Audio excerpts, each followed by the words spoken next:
다시 한번 인사의 말씀드립니다. 현장에 오신 모든 가족 여러분들 감사를 드리고, 또 온라인으로도 이 예배에 참여하시는 우리 삼성 가족 모든 여러분들 감사하고 환영하고 축복합니다. 계절성 독감이다 생각하시고, 이제 너댓 명 중에 한 사람은 다 감염이 되는 거니까 이미 감염이 되었습니다. 4월 말경이면 1,500만 명에서 2천만 명 정도 된다 그러니까 두 사람 중에 한 사람이고요. 그러나 우리가 독감 무서워하지 않고 예방접종해서 또 자기관리 잘 하면서 지나가듯이, 여러분 또 이 코로나19 오미크론 바이러스도 그와 같은 한 종류라 그렇게 여겨집니다. 아무쪼록 워낙 창궐해 있으니까 개인 방역 잘 지키시면서, 그러나 너무 일상이 위축되지 않도록, 신앙생활이 위축되지 않도록, 우리가 마땅히 해야 할 일이 소홀히 여겨지지 않도록 여러분들께서 또 힘을 내시고 지혜를 내시고 또 용기를 가지시고 또 귀한 것, 특별히 신앙의 자리, 또 하나님께서 맡겨주신 귀한 또 책임과 또 사명들, 역할들 잘 감당하시게 되기를 바랍니다. 또한 하나님께서 여러분의 건강과 또 가정과 일터를 주의 은혜 가운데 지켜주시기를 바랍니다. 이미 강구의 말씀을 드렸지만은 조금 더 설명드리면 사순절입니다. 특별히 새일에 오늘부터 시작입니다. 예정이 아니라 오늘부터 시작이고요. 여러분 경건운동이죠. 하루 7,000보 걷기 오늘부터 하시고요. 오늘 시간이 없으시면 내일 14,000보 걸으시고 이틀 스티커 붙이시면 됩니다. 여러분, 하나님께서 우리에게 생명 주셨고 건강 주셨습니다. 주신 건강, 생명 우리가 지혜롭게 잘 지키는 것도 믿음입니다. 건강해야 하나님께서 맡겨주신 사명도 역할도 잘 감당할 수 있는 것 아니겠습니까? 그런 마음으로 내가 건강한 육신 잘 지켜야지, 하나님께서 선물로 주신 것 잘 관리해야지, 그런 마음으로 여러분들 하루 7,000보 걷기 한번 시작해 보시기 바랍니다.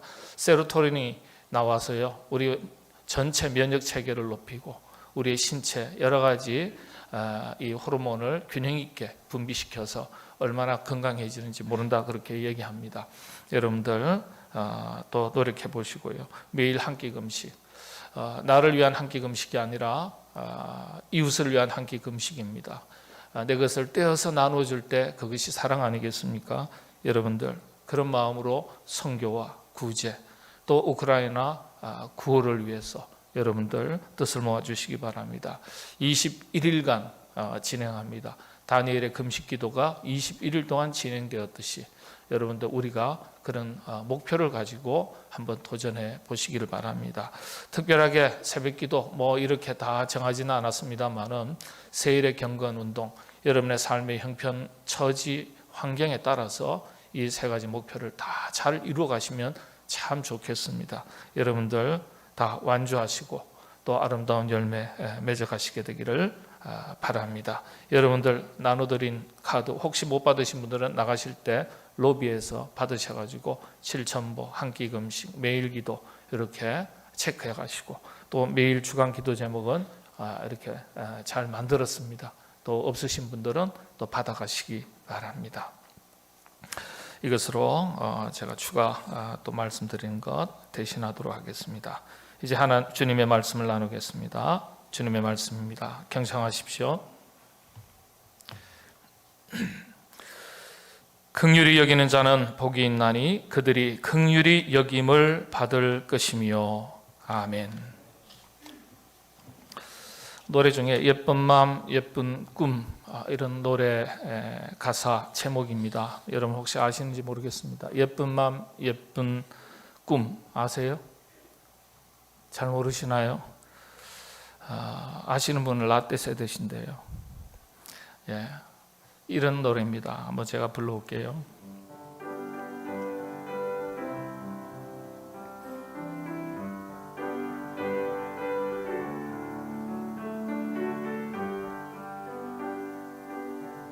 마음이 예쁘면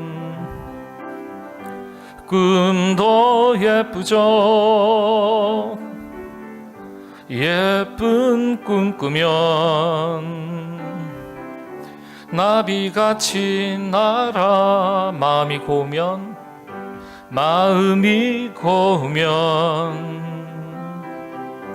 고운 꿈 꾸죠. 고운 꿈 꾸며 구름처럼 날아.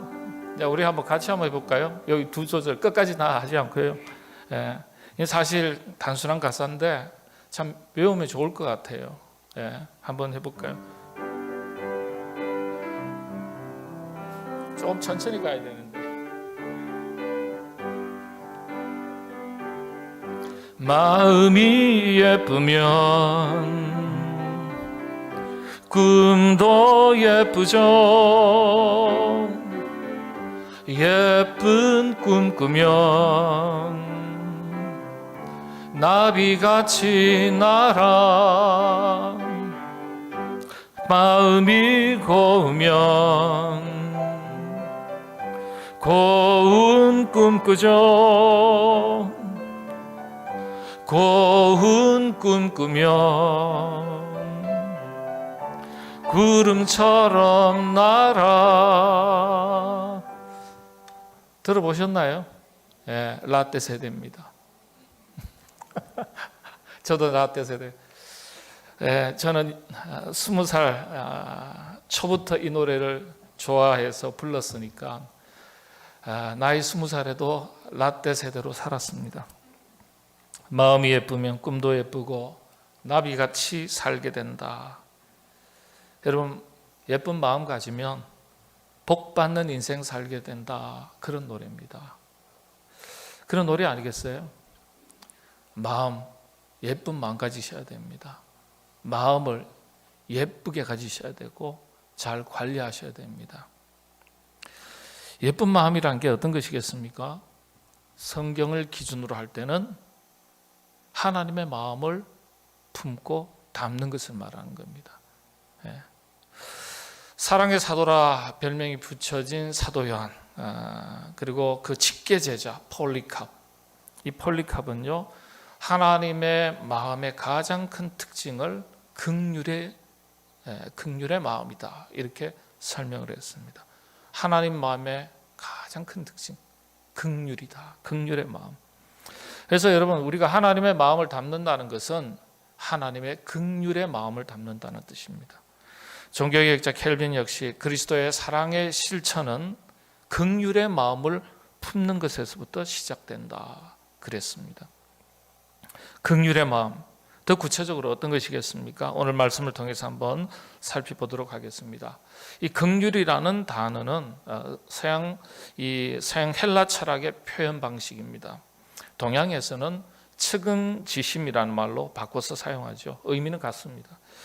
이 측은지심이라는 말의 기원이 중국 고전을 살펴보면 구덩이에 어린 아이가 빠졌는데 헤어나오질 못하는 거예요. 예. 물속에 잠기는 거예요.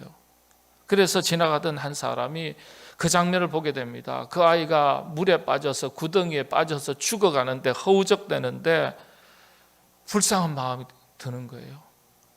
그래서 도와줘야지, 건져줘야지. 내가 건지다가 구하다가 혹 위험을 당할지라도 저 아이를 내가 살려내야지. 이런 마음에서 시작되는 게 측은지심이다, 이렇게 설명하고 있습니다. 중국 고전에서는. 그래서 긍휼을 한자어로 풀이를 해보면 불쌍히 여겨 건져주고자 하는 마음, 이게 긍휼이라고 설명을 합니다. 불쌍히 여기고 건져주고자 하는 마음, 행위까지, 마음과 행위죠. 또 중국 고전에서는 우리가 가진 모든 종교의 시작을 바로 이 측은지심에서 출발한다, 그렇게 설명을 하고 있습니다. 근데 이 측은지심의 말을 성경의 언어로 바꾸면 바로 긍휼이에요. 근데 히브리어로는 헤세드라고 그렇게 말합니다. 하나님의 사랑을 한 단어로 표현하라 그러면은 우리가 헬라어로는 아가페지만은 구약 히브리어로는 헤세드라고 그렇게 말합니다. 헤세드, 긍휼이죠. 하나님의 마음, 주님의 성품을 가장 잘 나타내는 성경의 언어입니다. 원어의 관점에서 긍휼, 헤세드는 정확히 다음 세 가지의 뜻을 담고 있습니다. 첫 번째는 불쌍히 여기는 것, 조금 전에 말씀드린 건져주는 것, 그렇죠? 도와주는 것이에요. 근데 그 사이에 하나가 더 들어가 있습니다. 우리 성경적인 언어로 관점에서 보면 용서입니다. 용서. 불쌍히 여기는 것, 그리고 용서하는 것, 그리고 건져주는 것, 도와주는 것. 이렇게 세 가지가 합해졌을 때 하나님의 긍휼의 마음, 헤세드, 하나님의 사랑, 헤세드가 만들어집니다. 조금 더 구체적으로 살펴보겠습니다. 첫 번째가 불쌍히 여기는 마음이라고 했습니다. 여러분, 구약에는 이 긍휼이라는 단어가 125번, 비슷한 유사한 단어로 불쌍히 여긴다라는 단어가 78번 기록되어 있습니다. 이게 합하니까요 200번이 조금 넘게 기록되어 있어요. 그 숫자가 대단할까 그렇게 생각하실지 모르겠지만은, 여러분, 히브리어는 단어가 의가 8670 이런 4개입니다. 그리고 신약의 언어 헬라는 5624개입니다. 합해도요, 다 합해도 14,000개가 좀 안 돼요. 근데 파생한 단어를 합하면 19만 개나 됩니다. 이 19만 개의 수많은 언어들 중에서 100회 이상 반복해서 사용되는 단어가 많지 않습니다. 그런데 믿음이라는 단어 참 중요하지 않습니까? 믿음으로 의롭다 함을 입느니라 233번 기록되어 있습니다. 구원이 우리에게 얼마나 중요한 단어입니까? 541번 기록되어 있습니다. 근데 이 긍휼이라는 단어가 200번 넘게 반복해서 기록되어 있습니다. 그러니까 19만 개의 이 단어들 중에서 100번 이상 기록된 단어가 많지 않은데 그 중에 200번 이상 반복해서 기록되었으니까 굉장히 중요한 단어입니다. 하나님의 긍휼의 마음, 불쌍히 여기는 마음을 잘 표현하고 있는 성경 구절이 있습니다. 신명기서 24장 18절에서 22절의 말씀인데요. 너는 애굽에서 종되었던 일과 내 하나님 여호와께서 너를 거기서 속량하신 것을 기억하라. 구원해 주신 것, 건져 주신 것을, 용서해 주신 것을 기억하라, 이런 뜻입니다. 속량이라는 단어가. 그러므로 내가 너에게 이 일을 행하라 명령하노라. 자, 이 일을 행하라 명령하노라. 어떤 것을 행하라고 명령하셨을까요? 그 다음 말씀에 보면 네가 밭에서 곡식을 벨 때에 그 한 뭇을 밭에 잊어버렸거든 다시 가서 가져오지 말고 나그네와 고아와 과부를 위하여 남겨두라.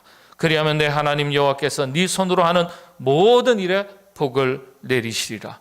네가 네 감람나무를 떤 후에 그 가지를 다시 살피지 말고 그 남은 것은 객과 고아와 과부를 위하여 남겨두며 네가 내 포도원의 포도를 딴 후에 그 남은 것을 다시 따지 말고 객과 고아와 과부를 위하여 남겨두라.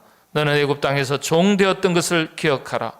이러므로 내가 네게 이 일을 행하라 명령하노라. 반복되는 단어가 있습니다. 이 일을 행하라 명령하노라. 어떤 일입니까? 나그네와 고아와 과부, 객과 고아와 과부를 위해서, 과부를 위해서, 고아를 위해서, 나그네를 위해서, 객을 위해서, 가난한 자, 고통받는 자, 어려운 이웃을 위해서 이 일을 행하라. 어떤 일을 행하라고요? 남겨둬라. 그런데 뭘 남겨두라는 거예요? 추수하는 농부가, 과선치기가 그 열매를 다 수확해야 되는데 떨어진 것 손대지 말고, 줍지 말고 남겨둬라. 왜 남겨두라 그랬을까요?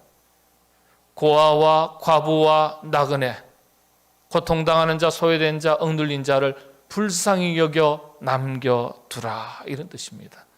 불쌍히 여기라는 거예요.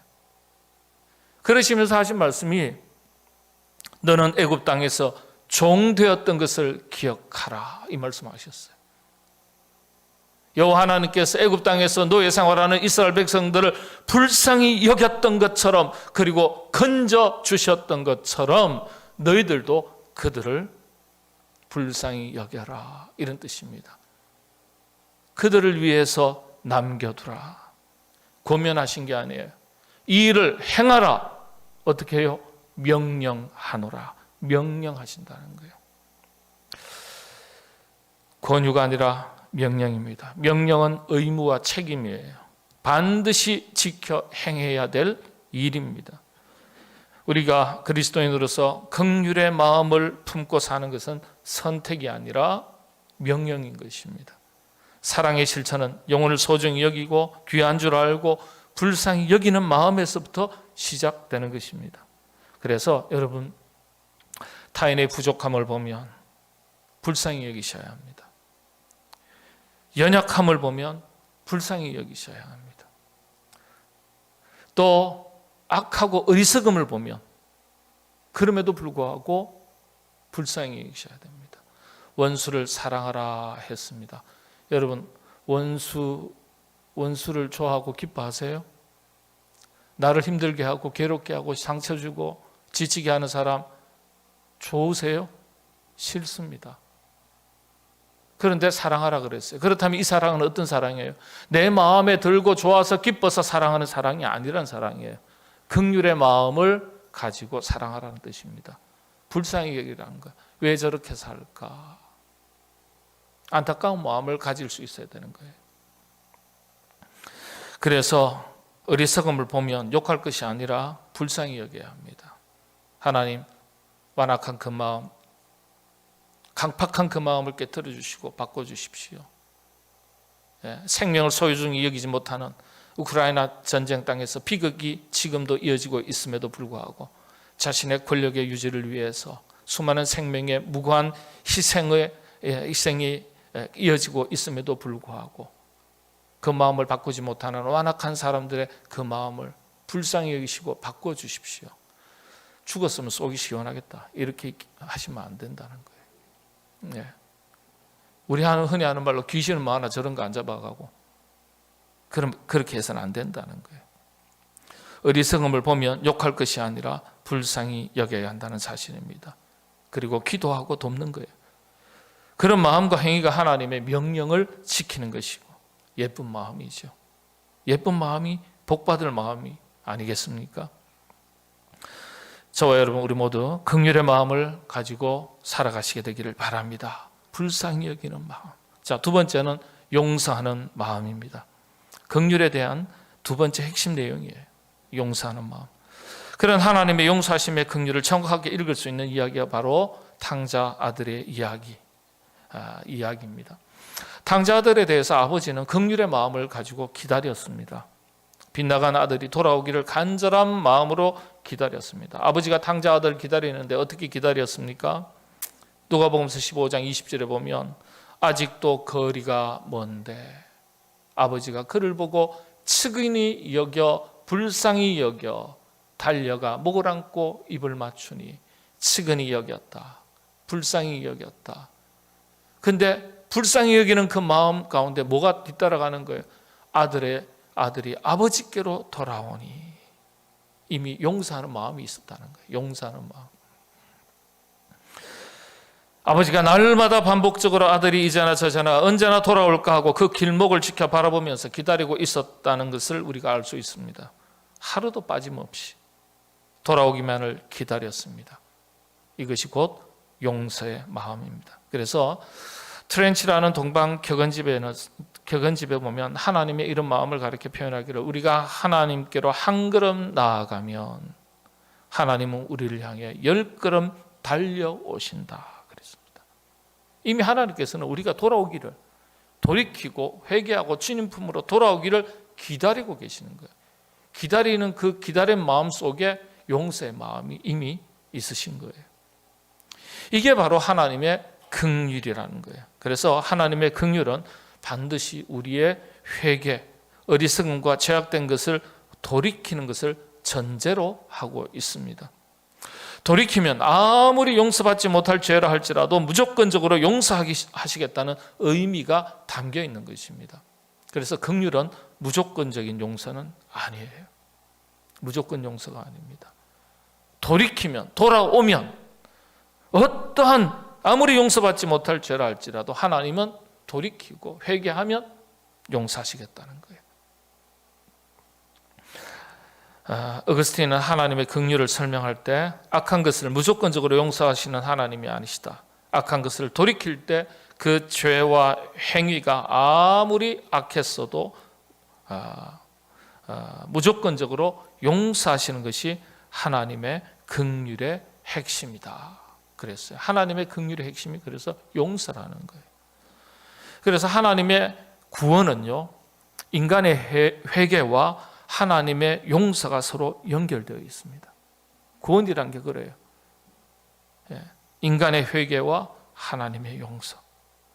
구원은 하나님의 절대적인 사랑의 표현이자 긍휼의 극치라고 말합니다. 그런데 조건이 있습니다. 예수 그리스도를 구주로 영접하는 자에게 베푸시는 긍휼의 은혜. 죄를 회개하고 우리가 죄인인 것을 깨닫고 이 죄 가운데 나를 구원하실 분이 오직 예수 그리스도 한 분뿐이신 것을 고백하는 그 고백이 뒤따라야 된다는 거예요. 우리 그리스도인들은 하나님께서 우리를 용서해 주신 것처럼 마치 이스라엘 백성들을 출애굽해서 이 애굽 땅에서 노예로 살던 것을 불쌍히 여기시고 그들을 건져내셨던 것처럼 하나님의 용서의 마음, 긍휼의 성품을 배우고 실천하면서 우리가 살아갈 수 있어야 되겠습니다. 주님께서 뭐라고 말씀하셨습니까? 너희가 너희를 사랑하는 자를 사랑하면 무슨 상이 있으리요? 세리도 이같이 아니하느냐? 또 너희가 너희 형제에게만 무난하면 남보다 더하는 것이 무엇이냐? 이방인들도 이같이 아니하느냐? 여러분, 그리스도인의 비극이 사랑해야 될 사람을 미워하고 산다는 데 있습니다. 사랑해야 될 사람을 사랑하는 것은 당연한 것이고요. 그건 당연한 거예요. 여러분에게 잘하고 여러분 마음에 이쁘고 여러분 마음에 들고 딱딱 맞는 사람만 사랑한다면 그 사랑은 상식 수준의 사랑입니다. 미워할 수밖에 없는 사람조차도 용서하고 사랑하며 사는 것이 마땅히 하나님의 백성들이 해야 할 일인 것을 주님께서 말씀하신 거예요. 너희가 마음에 드는 사람만 사랑하면 그건 세리들도 안다. 너희들이 그렇게 욕하는, 세리는 동족의 피를 빨아먹고 살아가는 사람들이라는 별명이 붙어있는 직업군의 사람들이었습니다. 세리가 그런 사람이었어요. 그러니까 그런 사람, 너희들이 그렇게 욕하는 사람들도 그렇게는 산다. 그렇게 그 사람들과 너희가 다를 게 무엇이냐, 이렇게 말씀하신 거예요. 상이 없다고 했습니다. 너희가 그렇게 너희를 사랑하는 사람만 사랑한다면 상이 없느니라 그랬어요. 마음에 드는 사람, 좋아하는 사람만 사랑하며 살아가는 것은 상이 없다고 했습니다. 왜 그럴까요? 그건 상식이기 때문에. 상식. 잘하는 게 아니에요. 그건 상식 수준이에요. 여러분, 신앙생활도 그런데 상식 수준에 못 미치는 신앙이 참 많습니다. 이 상식의 수준을 뛰어넘으시게 되기를 바랍니다.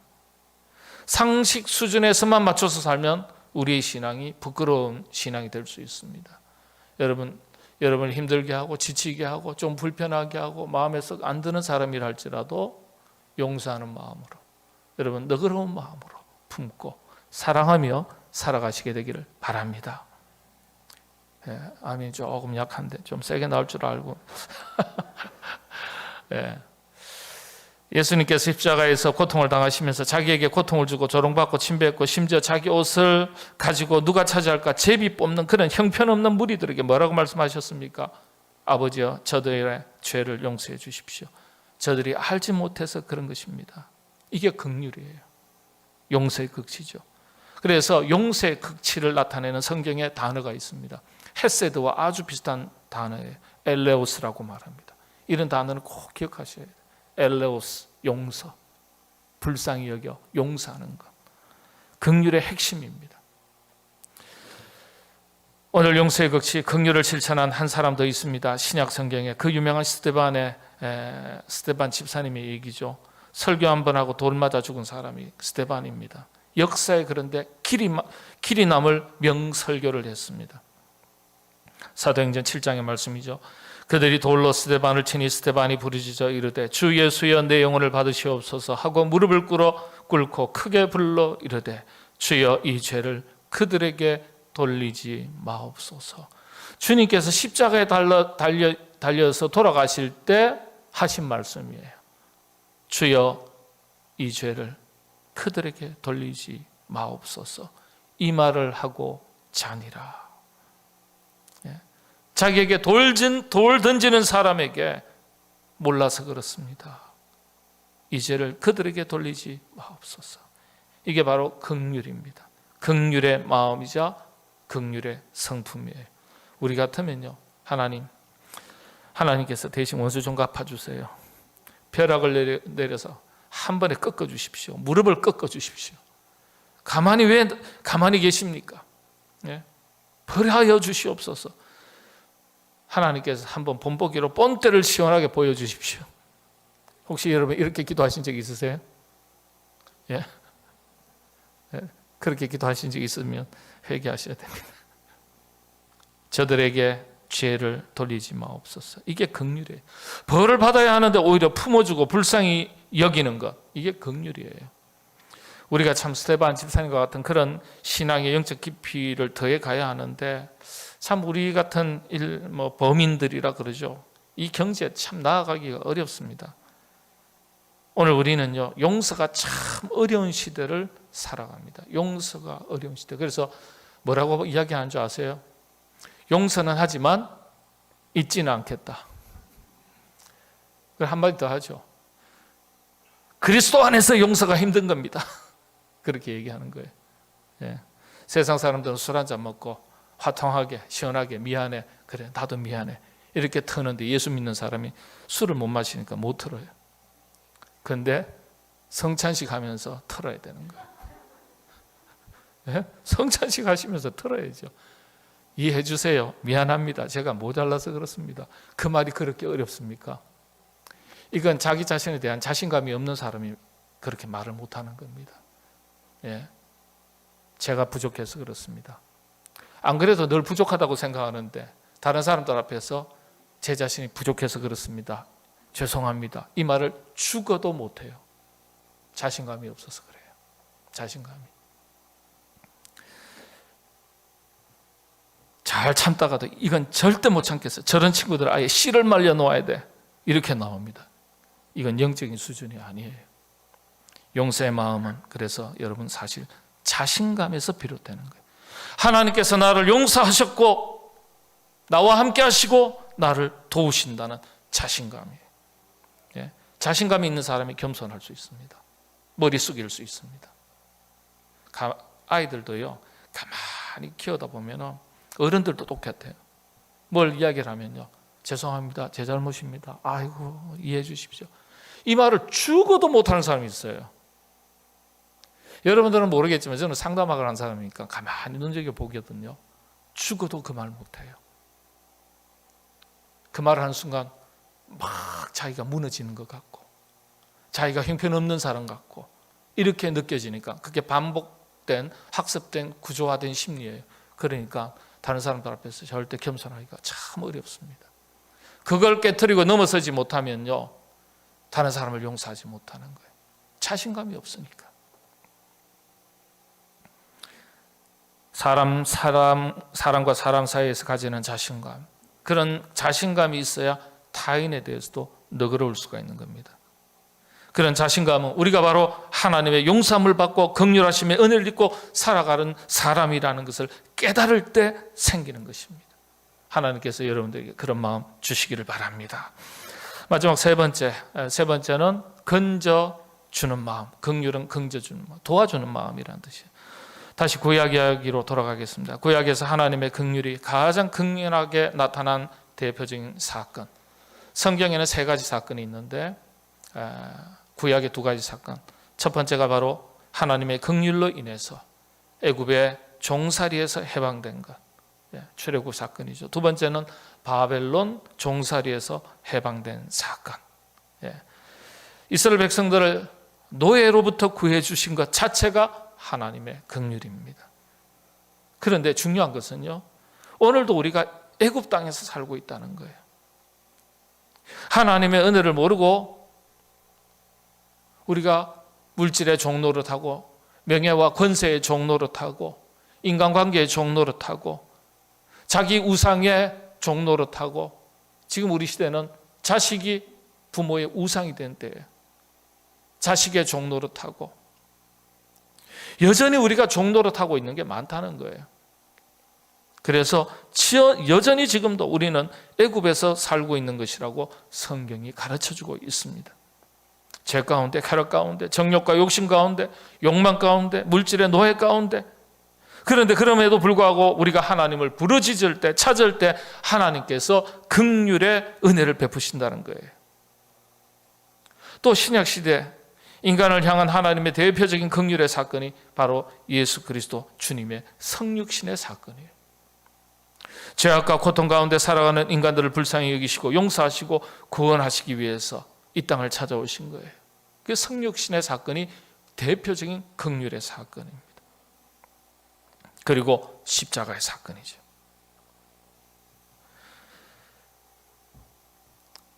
우리가 이와 같은 긍휼의 은혜, 건져주심의 은혜 가운데 살아가는 사람들입니다.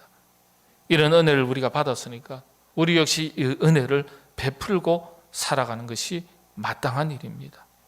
그래서 불쌍히 여기고 너그러운 마음을 가지고 용서하며 살고 어려운 이웃들을 돌보며 건져주고 도와주는 그런 마음을 품고 그렇게 실천하고 사는 것, 그것이 바로 하나님의 긍휼의 마음과 긍휼의 행위를 배우고 살아가는 것입니다. 말씀을 마칩니다. 긍휼은 불쌍히 여기는 마음, 용서하는 마음, 그리고 도와주는 마음입니다.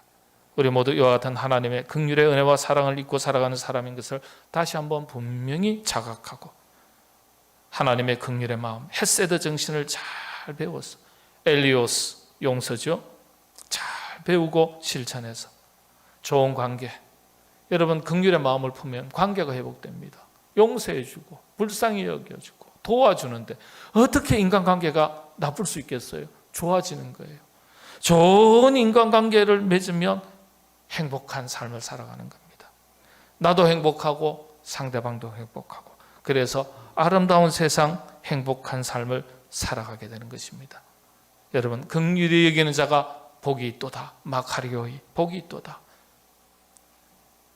긍휼히 여김을 받을 것이며 내가 그렇게 살아야 나도 그렇게 대접받고 산다는 것입니다. 여러분들 긍휼의 은혜가 넘치시게 되기를 바랍니다. 기도하겠습니다. 하나님, 죄인된 저희들을, 연약한 저희들을 불쌍히 여겨주시고 죄 가운데 빠져서 스스로 어찌할 바 몰라 할 때, 주를 향하여 울부짖을 때 우리의 모든 허물들, 죄를 없이 해주시고 용서해 주시고 기꺼이 능력에 손을 내밀어 우리를 도와주시고 건져주시는 우리 하나님, 그 은혜 가운데 살아가고 있음을 고백하고 감사를 드립니다. 우리가 이런 하나님의 마음, 긍휼하심의 마음을 잘 배워서 그런 인격과 성품을 배워서 길러서 우리도 주님 닮아 살아갈 수 있도록 인도하여 주시옵소서. 예수님의 이름으로 기도하옵나이다. 아멘.